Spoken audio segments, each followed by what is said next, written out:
కర్రెగుట్టల్లో భద్రతా బలగాల operation continue అవుతుంది. ఛత్తీస్గఢ్ తెలంగాణ సరిహద్దులో వేట కొనసాగుతుంది.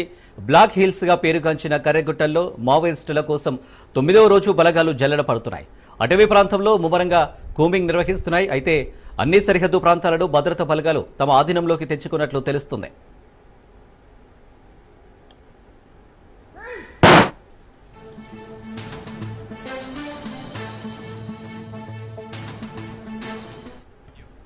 అయితే కర్రెగుట్టల నుంచి మావోయిస్టుల మకా మార్చినట్లు టాక్ వినబడుతుంది.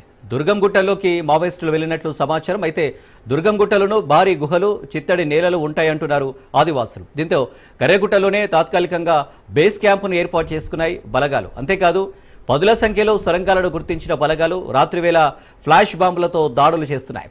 బాంబుల మూతతో సమీప ప్రాంతాల ఆదివాసులు ఆందోళన చెందుతున్నారు.